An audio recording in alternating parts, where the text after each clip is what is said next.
Fais dur, fais mou, mais fais dans le trou. Non. Bienvenue chez l'ami du bon goût. Aujourd'hui, on va parler de Non, défécator. mais c'est pas possible là. Quoi, ça y est, qu'est-ce qu'il y a? Ah, attends, moi je fais le maximum pour donner de la tenue à cette chaîne. Hein, dans chaque vidéo, je suis jamais vulgaire, je fais que de la vanne subtile. Mais attends, Je- défécator, c'est moi qui l'ai inventé peut-être? Défécator, rien que le nom. Oui, mais ça d'accord, mais c'est fait exprès pour faire merdique, justement. Alors? Mais il y a un équilibre. Si tu fais une vanne comme ça, elle doit arriver après autre chose. Tu peux pas démarrer direct dans le scato. Non, là, faut qu'on prenne ton intro, là, sans déconner. C'est qui est en charge là? Ah, c'est moi ou pas? Non, On a bien dit que c'était moi qui présentais pour l'épisode de fête. Non, mais d'accord. Ah, mais- si c'est moi, on commencera comme j'ai dit moi, et puis voilà. Ah, tu fais toujours ton chef là, mais aujourd'hui tu me fais confiance. Alors, aujourd'hui, c'est un épisode de fête. Ah oui, voilà, le ton est donné. Parce que ta chaîne, Défécator, elle a dépassé les 100K. C'est-à-dire les 100 000 abonnés. Alors, félicitations. Ah oui, là, le temps que tu t'organises, on a même déjà dépassé les 110 000, alors j'espère qu'au moins t'as prévu des trucs de ouf. Hein, je vois que déjà là, le décor, c'est la folie, hein. Il y a des étoiles, il y a 3 ballons. Franchement, tu t'es défoncé, hein. Et du coup, j'ai hâte de savoir ce qu'on va faire. Alors, j'ai tout prévu. Je me suis renseigné sur ce qu'ils font les autres youtubeurs quand ils passent les 100 000 abonnés. Et bien, on va faire des questions-réponses. Waouh. On va déféquer sur Défécator. Non, ça, je dois dire, c'est inattendu, hein. Là, tu me vends du rêve, quoi. Et puis avec toi aux manettes, hein, ça va forcément être hyper pointu, hein, avec ton regard toujours si vif. Ok, ben on démarre à un moment où... Allez, faut que ça pulse un peu, là. Et les gens, ils sont déjà partis, là. J'y crois pas, en fait, tu vas réussir à me faire perdre des abonnés avec tes conneries. Alors non, mais c'est-à-dire, j'avais pas pensé à un truc, c'est que j'ai noté des questions. Mais là, du coup, j'ai un problème, parce qu'en fait, à cause du costume, je vais peut-être avoir un peu de mal pour les lire. Et je sais pas trop comment je... Ok, tu sais quoi, je vais les lire, moi. Comment Hein, on va gagner du temps, et ça va remettre un peu de rythme. C'est ça, là? Alors, première question. Oh, et puis c'est original, dis donc. Pourquoi tu portes un costume, et pourquoi tu te caches derrière un masque? Ah oui, pourquoi tu portes un costume et pourquoi tu te caches derrière un masque? Eh bien, c'est comme ça, depuis le début de cette chaîne, hein, c'est le principe. Défécator, c'est un personnage, donc j'ai voulu en faire une sorte de super-héros du net, mais un peu merdique, quoi, hein, comme son pseudo, comme son costume, il est un peu défraîchi, puis ça le boudine, donc il casse des fakes, mais en même temps, il n'a pas pensé à tout, parfois ses expériences elles foirent, parfois il y a de mauvaise foi.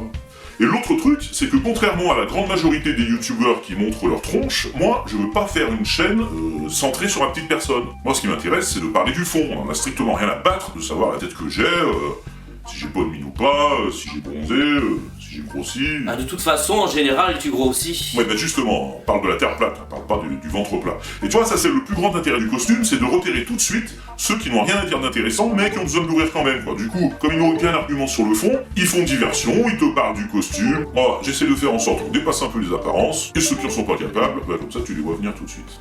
Question suivante. Question suivante. Qui es-tu dans la vraie vie? Qui es-tu dans la vraie vie? Non mais déjà je les lis les questions. Et alors, je sers à quoi sinon? Je sers à rien? Ah, bah, ça depuis le début, j'ai toujours... C'est la fête, on va pas... Alors, qui je suis dans la vraie vie? Eh ben, on s'en balèque, les gars, de qui je suis. Je suis pas quelqu'un de connu, je suis pas un autre youtubeur qui ferait une deuxième chaîne en scred, je sais pas. Y a pas de mystère à élucider, en fait, y a rien de passionnant. Tout ce que je peux dire, c'est que j'ai la quarantaine, bien tassée, que à la base, je suis ingénieur, et que bah, je travaille toujours, parce qu'il faut bien faire bouillir la marmite, et si possible avec des trucs dans la marmite, hein, sinon ça sert pas à grand-chose. Mais par ailleurs, j'ai choisi de faire quelques pauses dans mon boulot il y a quelques années pour me former à l'écriture et à la réalisation, parce que bah, c'est quelque chose que j'ai toujours voulu faire et que ça me manquait, et que jusqu'à preuve du contraire, on n'a qu'une seule vie, et donc ce serait con de ne pas en profiter pleinement. Donc j'ai fait des études scientifiques au départ, et aujourd'hui cette chaîne elle me permet de relier les deux, de faire des vidéos pour parler de science, parce que bah, c'est les deux choses qui me passionnent, quoi. Et avec un peu d'humour aussi, parce que bah, on est sur YouTube, on n'est pas encore magistral, et puis que dans la vraie vie j'aime bien déconner, voilà. Question suivante. Question suivante. Alors, est-ce que tu es payé pour faire ce que tu fais? Est-ce que tu es payé pour faire ce que tu fais? Voilà, alors, je trouve assez incroyable déjà qu'on en soit aujourd'hui à se demander si un type qui fait des vidéos en pyjama noir avec 2 bouts de ficelle est payé. Et je trouve surtout assez triste qu'il y ait des gens qui soient à ce point désabusés par la vie pour s'imaginer qu'on a forcément besoin d'être payé pour exprimer ses idées. Mais les gars, les meufs, vous êtes juste dans la fuite là. Ce qui se passe, c'est que mes vidéos ne disent pas ce que vous avez envie d'entendre, alors vous inventez des prétextes pour pas y réfléchir. Mais donc, il reste des gens qui ont des convictions et qui ont envie de les exprimer sans avoir besoin qu'on leur tienne la main ou qu'on les paye pour leur dicter ce qu'ils ont à dire, quoi. Et vous pouvez perdre votre temps à regarder le doigt pendant qu'on essaye de vous montrer la lune, à la fin, ça empêchera pas qu'il y ait une lune. En plus, faut vraiment chercher la logique, hein. Une fois, on me dit que je suis payé par le système, hein, par le gouvernement, Et puis, la fois d'après, je défecte sur le nucléaire, ou sur les décisions de Macron. Donc là, selon eux, comment ça se passe alors? Le gouvernement, il me demande de rembourser l'argent qu'il m'a versé, ou quoi? C'est quand même nimp. Est-ce que c'est vrai ce qu'on raconte sur toi? C'est-à-dire, qu'est-ce qu'on raconte? Tu sais bien, il y a la vidéo qui dit que tu es un agent du système. Ah oui, alors, le Défecator, un agent de désinformation. Donc, alors, c'est intéressant. Soi-disant, ça parle de désinformation, mais en fait, il n'y a pas une once d'argument de fond. Défecator, que je pense qu'il serait mieux de l'appeler Défecapor. Voilà, déjà, ça commence par des qualificatifs insultants, hein. Dès le départ, on sent qu'on va être sur un truc très argumenté, très objectif. Regardez, vous avez votre masque, et là, vous avez vos cornes. Ces cornes-là, ça revient, mais alors énormément, dans beaucoup de symbolisme. Vous allez voir beaucoup de stars qui font ça, et vous allez voir beaucoup de satanistes qui vont faire le signe du cornuto, etc., etc. Ok, donc, le satanisme. Alors, on va être clair là-dessus, hein. Moi, Satan, je m'en balèque, dans la mesure où j'y crois pas, hein. J'y crois pas. Parce que je sais bien que l'être humain est faillible par nature, j'ai pas besoin de m'imaginer qu'il y a une entité diabolique ou je sais pas quoi derrière qui le pousse à faire ce qu'il fait. Donc je ne me permettrai pas de critiquer les croyances des autres, hein, je le respecte, mais je vois bien ce que ça peut avoir de très pratique, hein, de s'inventer des ennemis imaginaires, Satan, le diable, ou je sais pas. Ça évite de se confronter à sa propre responsabilité d'homme. Bref, donc non, hein, j'ai pas de corne. Et là, au niveau des yeux, vous avez une sorte de 8, et en réalité, ça va vous donner l'ouros. Et donc là, vous avez votre serpent qui va se manger la queue, et là, vous le voyez, vous avez votre serpent qui se mange la queue, et là, vous avez votre pentagramme satanique. Bon, là non plus, je vois pas vraiment le rapport. Le serpent qui se mange la queue, non, déjà, je suis pas assez souple pour ça, et puis je suis pas auto-centré à ce point-là, quand même. Et là, vous avez un puzzle. Vous avez comme si c'était un puzzle, comme si c'était une fragmentation de l'esprit, du mind control. C'est leur programme de désinformation. Vous avez un paquet d'engrenages. Mais les mecs, c'est un masque steampunk en fait, juste. Un peu de culture. Tiens, voilà, celui-là, c'est pour fêter les 100 000 abonnés. Ah, il est pas mal non plus, hein. Là, il y a plein d'engrenages, hein, ça va s'engrainer. Par contre, il n'y a pas de pièce de puzzle, il n'y a pas de serpent qui se mange la queue. Donc là, il faudra trouver autre chose. Défacator, en numérologie, et ça va vous donner 36. Et 36, ça va vous donner 3, 6, donc 6, 6, 6. Vous avez votre 666. Non, en fait, ça donne 36, non? Il faut aller chercher loin, là, le 666. Tout comme Hitler va vous donner 36. Oh, point Godwin tout seul, mec. Non, mais là, on est clairement sur de l'exacosio, execonta, exaphobie. Donc c'est la peur du triple 6. Doublé visiblement d'une faculté assez malsaine à en trouver là où il y en a Vous pas, avez en votre fait. Hein. grande sataniste, votre ouroboros, et là vous avez vos cornes. Attends, il y a la reine d'Angleterre maintenant, en rose. Et ça, c'est sataniste. Non, là, ça y est, il a perdu, là. Bref, bon, il n'y a pas un argument de fond, c'est de la surinterprétation sur des soi-disant symboles de croyances que de toute façon je partage pas. Enfin bref, c'est du vide, quoi. Par contre, il y a quelque chose de plus grave. Dans une autre vidéo de cette chaîne, le gars nous présente la numérologie. Et il donne un lien pour télécharger ce fameux logiciel qu'il utilise. Sur la page du logiciel, on a quelques explications sur son fonctionnement. Il est bien précisé qu'on peut choisir entre la numérologie chaldéenne ou la numérologie pythagoricienne, qui, sans rentrer dans les détails, est une numérologie à 9 chiffres. Et la notice précise bien, en chaldéenne, seul ce nombre total est important, alors qu'en pythagoricienne, ce sont les 3 chiffres en bout de ligne qui sont importants, parce que c'est une numérologie à 9 chiffres et on cherche donc à obtenir un nombre inférieur à 10. Donc tant que le nombre vaut plus de 10, on ajoute les composantes. Autrement dit, ici, 29, c'est 2 plus 9, ça fait 11, qui fait donc 1 plus 1, et au final, ça fait 2. Ici, c'est pas 60, c'est 6 plus 0. Et en bas, 3 plus 1, donc 4. Et devinez quoi? Eh bien, dans sa vidéo où il explique que Défecator fait de la désinformation, le gars est en numérologie pythagoricienne. Autrement dit, d'après l'auteur du logiciel, hein, c'est pas moi qui l'invente, ici, on s'en fout du 36, il faut lire 3 plus 6 égale 9. Voilà. Et après, on vient dire que c'est moi qui fais de la désinformation. C'est pas bien de faire ça, c'est pas bien. Moi, j'y crois pas à la numérologie, évidemment. Mais manipuler ceux qui y croient comme ça, et qui vous font confiance, c'est franchement moche. Alors après, si le but c'est juste de chercher les triple 6 n'importe où pour s'amuser, à ce moment-là, il y a un autre truc à faire, on va taper le nom de sa chaîne, et on va sûrement en obtenir des triple 6, parce qu'en fait, les nombres, on leur fait dire ce qu'on veut. Regardez, 18, c'est quoi? C'est 3 x 6, non? Et autour, j'ai 3 9, autrement dit, 3 6 cachés, hein, ça fait 3 6 à l'envers. Bref, ça nous fait des triple 6 de partout dans son nom. C'est vrai que c'est étonnant, hein, que ça doit être assez dur à vivre, hein, quand on est... Exacosio, execonta, exaphobe. Eh bien ouais, et en plus c'est très naturel, hein. Je l'avais pas préparé, ça. Un quart d'heure, on l'a répété. Ouais, mais c'est pas pire que de souffrir d'anatidaephobie.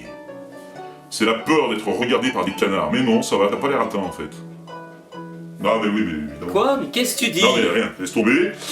Est-ce que tu reconnais que tu as dit des choses fausses dans tes vidéos? Ah oui. Est-ce que tu reconnais que tu as dit des choses fausses dans tes vidéos? Donc oui, absolument, personne n'est parfait. Dans ce cas, je donne des rectificatifs, par écrit sous la vidéo. Quand j'ai l'occasion, j'en parle dans la vidéo suivante. Après, faut pas s'inquiéter, hein. Quand on fait une erreur, il y a toujours des gens pour vous l'indiquer, avec bienveillance et cordialité, hein, comme par exemple dans cette vidéo intitulée Défécator, la vie des gros porcs. L'auteur indique je fais caca sur Défécator, ce qui équivaut à chier sur un tas de merde, lol. Un truc à dire, hein? Hein? Non, j'ai l'impression que tu souris là. C'est un peu plus orange autour de... Non, mais j'ai rien dit, moi, mais simplement avec un pseudo pareil, il fallait t'y attendre, voilà. Donc, dans cette critique objective et tout en mesure, hein, l'auteur fait remarquer que je me suis trompé dans mon épisode « Devenez sublime avec le subliminal » où je donne le chiffre d'affaires de Sanofi Pasteur, et donc j'annonçais 1,8 milliard pour Sanofi Pasteur, alors que c'est 4,5 milliards.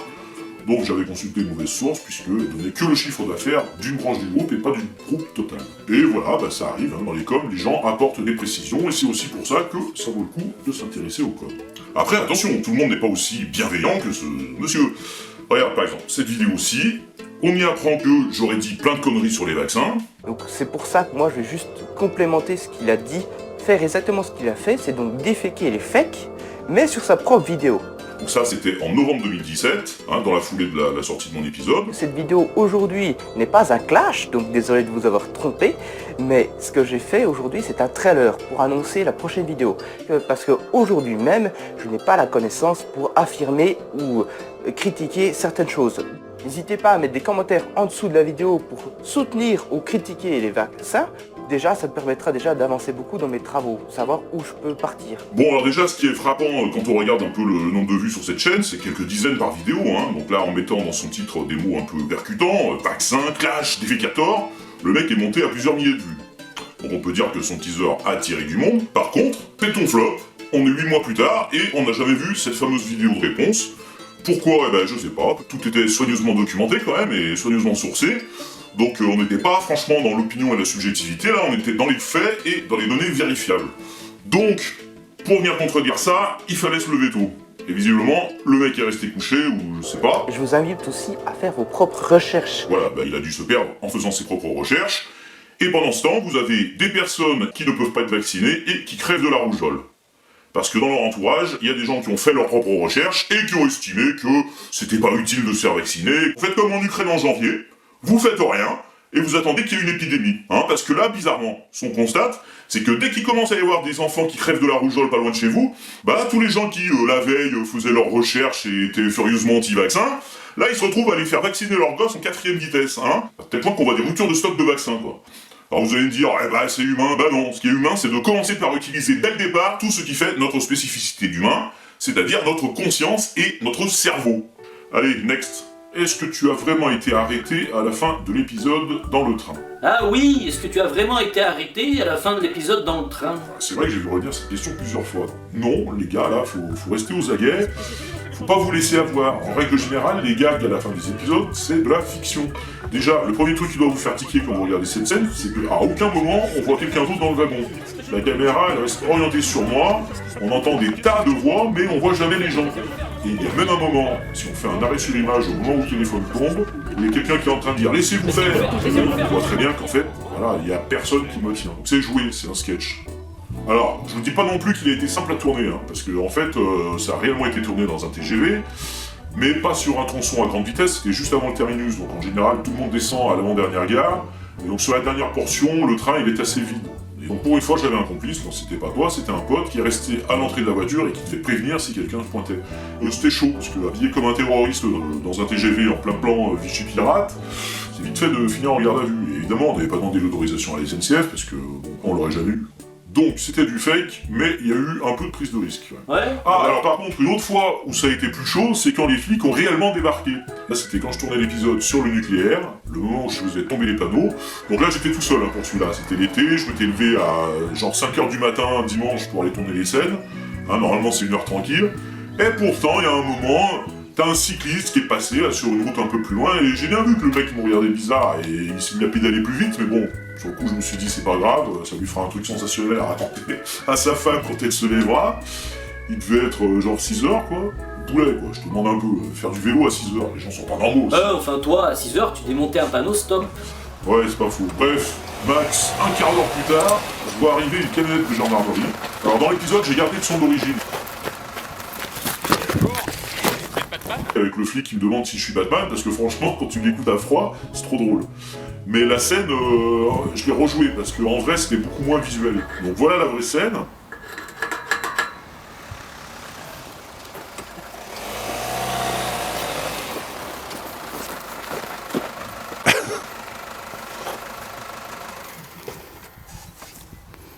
Bonjour, Bonjour. vous êtes Batman Vous cherchez Vous nous appelez pour une personne en noir. Donc c'était pas utilisable, vu que je me suis arrêté de jouer tout de suite, hein, pour aller me positionner près de la caméra, bien montrer que j'étais juste en train de filmer un truc, parce que bon, t'es habillé comme un terroriste, t'as une cape, mais c'est quand même louche, t'es en train de t'en prendre un panneau de signalisation, et t'as 2 gendarmes qui sortent de leur camionnette, en mode sur le qui-vive, avec gilet pare-balles et la main déjà sur la crosse, donc là déjà tu fais pas le malin. Alors tout de suite tu tombes la cagoule, tu fais un grand sourire en montrant bien la caméra, et tu serres les miches, quoi. Alors heureusement le chef, tout de suite il a voulu dédramatiser, donc il me demande si je suis Batman. Alors j'explique que non, je me dis, bon c'est chaud, je vais quand même pas lui dire que je m'appelle Defecator, donc je reste vague, comme quoi je fais des vidéos sur YouTube. Bon, ils me font monter dans le camion, je vois que lui il est toujours en mode on dédramatise, par contre sa collègue, elle a plutôt mauvaise de s'être fait sortir du lit un dimanche à 6h pour aller voir Batman démonter des panneaux stop, donc elle est plutôt partisane qui m'amène au poste. Donc là aussi, je me vois déjà en garde à vue, le chef, il me fait prendre mon identité, alors elle note tout, elle prend des photos, enfin la totale quoi, puis alors, le chef, il me demande de leur montrer ce que j'ai filmé. Donc je me dis que ça va pas franchement m'aider, alors j'essaie d'éviter le rush que j'avais sur la carte où j'étais en train de donner des coups sur les panneaux, et je montre juste celui que j'étais en train de tourner avec le panneau qui tombe. Et là le mec, il me dit « Ah mais vous êtes une sorte de Rémi Gaillard quoi !» Alors, en vrai, ça n'a quand même pas grand chose à voir avec Rémi Gaillard, mais là je lui dis oui à fond quoi, et vive Rémi Gaillard quoi. Coup de bol, le mec il était fan de Rémi Gaillard. Alors malgré tout, sa collègue, elle comprenait pas l'histoire du panneau stop, donc elle voulait que j'explique de quoi allait parler ma vidéo au final. Là, j'ai un peu improvisé en direct, genre ça va raconter qu'il faut qu'on arrête de se mettre des limites, blablabla. Parce que c'est pareil, je me voyais mal parler du nucléaire, et que j'allais planter les panneaux stop près de la centrale et tout. Bref, donc ça c'est bien terminé heureusement, mais depuis cet épisode, eh bien, les flics ils ont mes coordonnées, et donc j'évite tout contact avec les panneaux de signalisation quand même. Tiens, est-ce qu'on a un peu de temps? Quoi, On s'en fout, hein, t'as rien prévu de spécial en fait. Parce qu'en parlant des gags de fin un peu ratés, j'ai retrouvé un inédit, c'est celui qu'on avait commencé à tourner pour la fin de la vidéo sur l'ISS. Ah oui, c'était bien ça, non? Non, parce que t'avais fait de la merde quand même.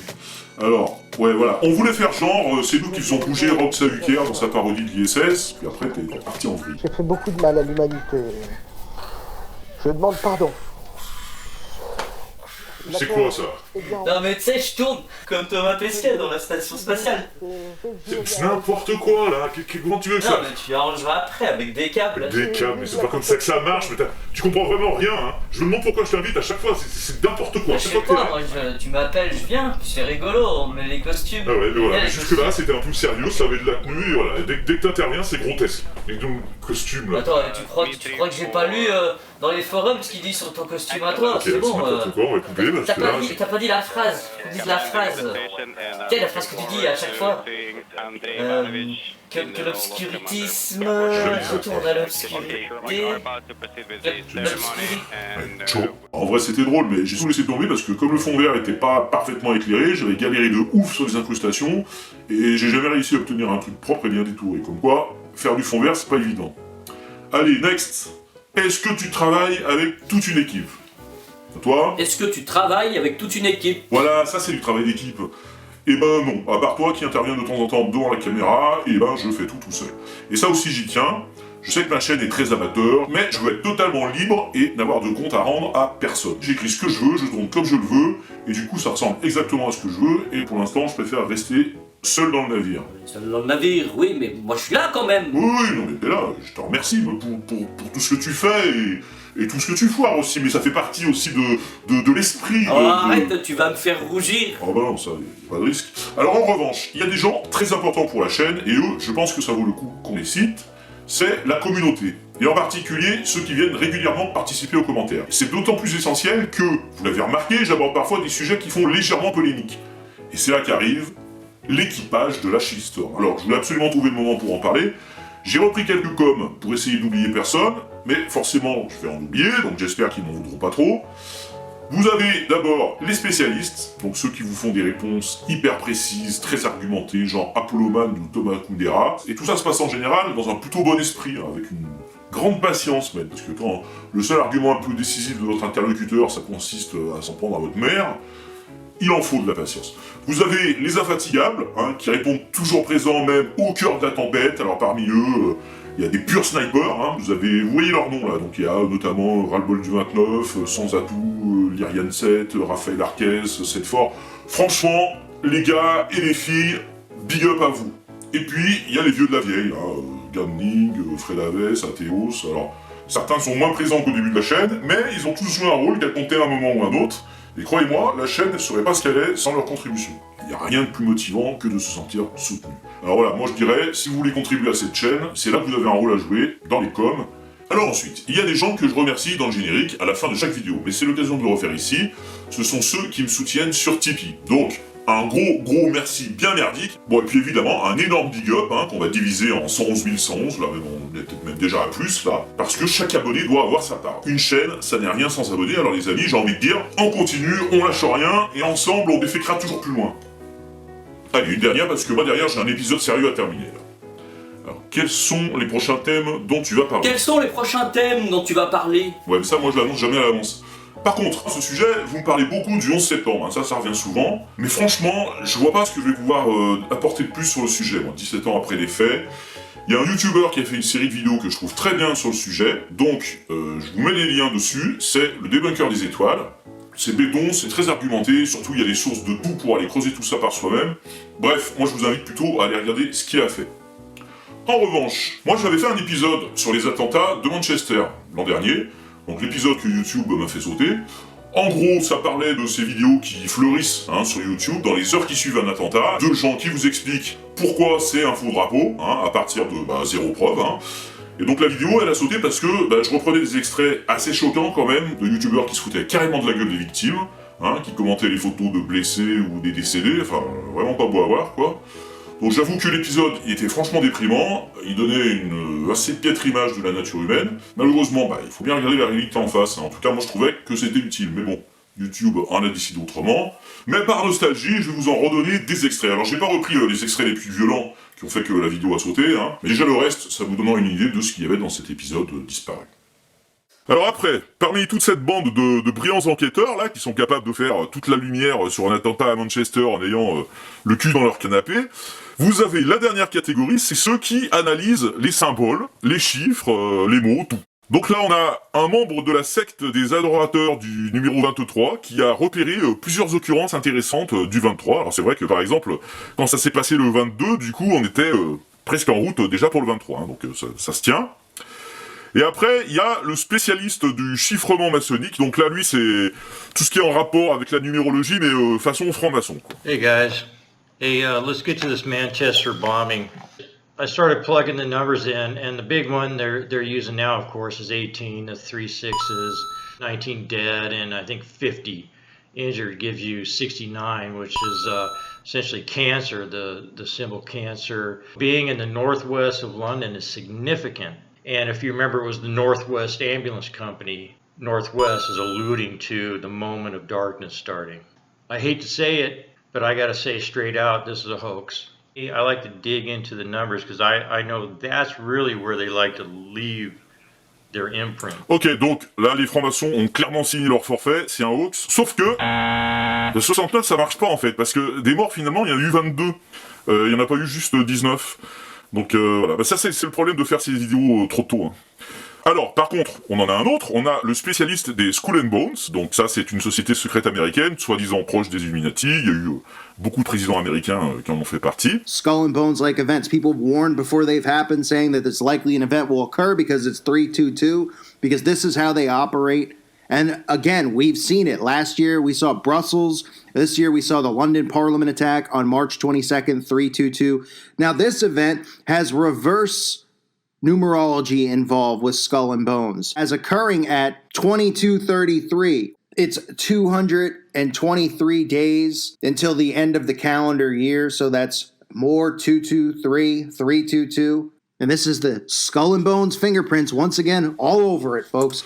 Ok, donc là c'est signé, c'est les Skull and Bones qui sont derrière tout ça. Même si, bon, si on dit que 22 mars, ça fait 3-2-2. Le 22 mai, ça devrait faire 5-2-2, donc ça marche moyen. Enfin bon, après, je comprends bien que si à cause du 3-2-2, ils n'ont que le 22 mars pour perpétrer leurs attentats, ça leur fait juste, hein, ça les arrange pas. Alors sinon, ils pourraient aussi le faire le 23 février, parce que ça fait 2-2-3. Ou le 11 août, parce que c'est le 223e jour de l'année. Ou le 18 novembre, parce que c'est le 322e jour de l'année. Ou le 12 février, parce que... Ouais, bon, bref, on fait un peu ce qu'on veut hein, avec les chiffres. Et bon, sinon il y a aussi les mots-clés. Donc là, on a un type qui nous l'explique. Alors attention, lui, je pense qu'il est carrément ailleurs. I have 250 videos proving that the man is the hoax code, okay? And when 9/11 happened, it happened in Manhattan. And what is the terrorist's name? His name is Salman. Betty, did you see it? It's the man again. And look, he's 22 years old. I told you, anytime you see the double numbers, it's a hoax code. She was a witness. Her name is E. The EE is a 33 backwards. You understand? And look at this. She has the PP in her name. Love the PP. You understand? Donc là, ça relève carrément de la psychiatrie. Donc j'ai flouté les photos des morts et des témoins qui l'utilisent, parce que franchement, c'est abusé, quoi. Et en plus, le mec respire la haine, quoi. Donc, je vous ai dit, il y a des sacrés caves. Bref, donc la numérologie, c'est toujours payant, parce que, quelle que soit sa paroisse, de toute façon, on va s'intéresser aux co-chiffres qui nous arrangent, et du coup, on va occulter le reste, comme d'habitude, on pourra trouver que ce qu'on est venu chercher. Donc, au final, on va bien avoir un attentat sous faux drapeau, hein, qui a été signé par ses auteurs, c'est clair, mais bon, selon les chiffres auxquels on va s'intéresser, les auteurs de l'attentat, bah, ça pourrait être des francs-maçons, des Illuminati, des Skull and Bones, ou encore d'autres organisations. Ouais, donc ça y est, j'ai dépassé les 100K, quoi. Donc je suis quand même plutôt content, plutôt fier de moi. Alors, bon, c'est sûr, je suis pas encore à 200, mais quand même, c'est... Je peux dire que franchement, j'ai atteint un cap, tu vois. Oui, je trouve que c'est pas mal, Qu'est-ce que c'est, ça? Ça, on peut rien, c'est juste le trophée que tu reçois quand t'as 100K. Mais j'ai pas vu ça, moi. J'ai pas vu ça, moi. Comment tu fais pour avoir ça? Ah bah, je sais pas, c'est venu tout seul, je sais pas, Non, mais ça, forcément, hein, quand on fait des titres putaclic et voilà. Bah, c'est bien.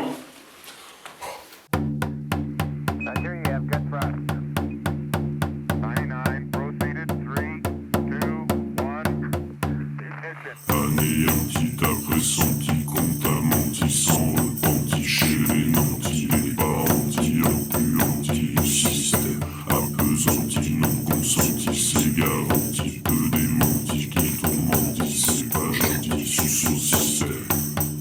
Anéanti, t'as pressenti qu'on t'a menti sans repenti. Chez les nantis, les parentis, empuantis du système.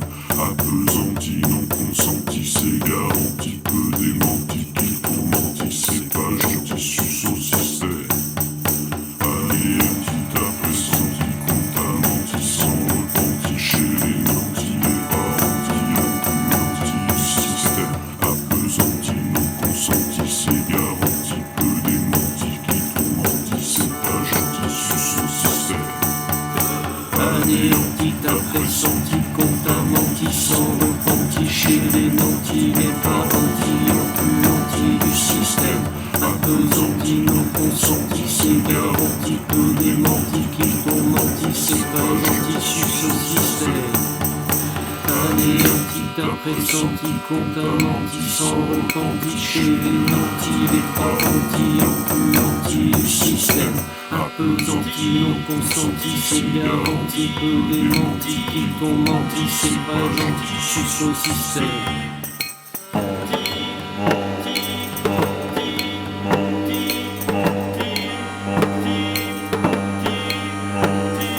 La licorne est douce et belle. Elle court sur l'arc-en-ciel. Elle fait des crottes multicolores et t'accompagne quand tu t'endors. Le reptilien est sinistre, déguisé en ministre. Il cache sa langue en forme de fourche et veut te faire gommer des mouches.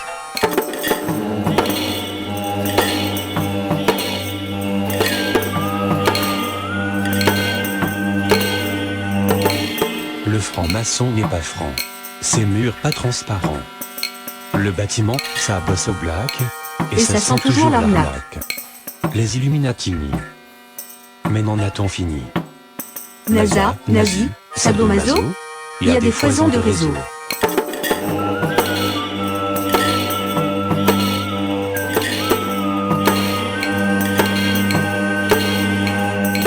Le scientifique, c'est l'élite.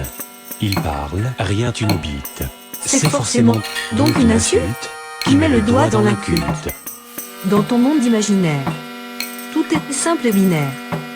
Comme ça, y a pas à réfléchir. C'est mieux pour se faire endormir.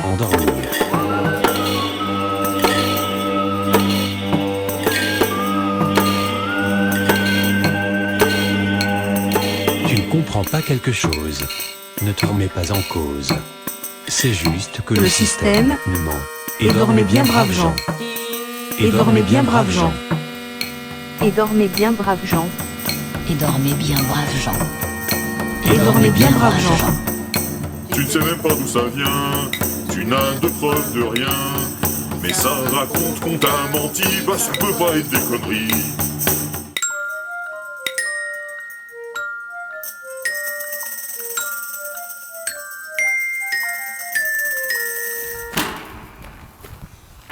Qu'est-ce qu'on